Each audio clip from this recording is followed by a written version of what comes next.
T20 विश्वचषक जिंकल्यानंतर भारतीय संघाचं आज भारतात आगमन झालं।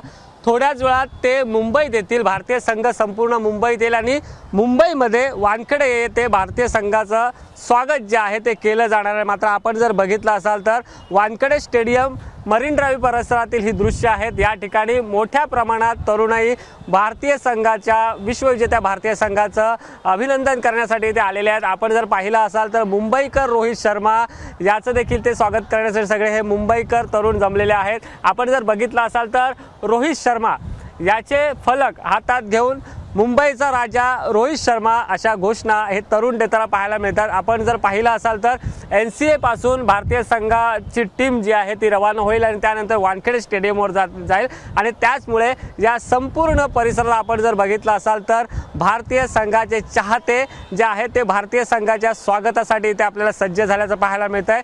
हातात तिरंगा घेऊन भारतीय संघाचं स्वागत करणार आहेत, कारण आपण जर बघितलं असाल तर भारतानं T20 विश्वचषक जिंकलेला आहे आणि खऱ्या अर्थानं भारतीयांना आनंद झालेला आहे। आणि या ठिकाणी रोहित शर्मा असेल आणि त्याचं संपूर्ण टीमचं इथे स्वागत करताना इथे पाहायला मिळतंय। आपण हा संपूर्ण परिसर पाहिला असाल तर मरीन ड्राइव्ह हा परिसर आहे। मरीन ड्राइव्हचा परिसर हा संपूर्ण परिसर थेट वानखेडे स्टेडियम पर्यंत अशाच पद्धतीने आपल्याला इथे गर्दी पाहायला मिळते। त्यामुळे भारतीय संघ इथे आल्यानंतर इथे मोठ्या प्रमाणात गर्दी देखील होईल आणि त्याच दृष्टिकोनातून पोलीस देखील मोठ्या प्रमाणात तैनात करण्यात आलेले आहेत। कॅमेरा पर्सन रुपेश शेलारसह सुशांत सावंत, ABP माझा, मुंबई। ABP माझा, उघडा डोळे बघा नीट।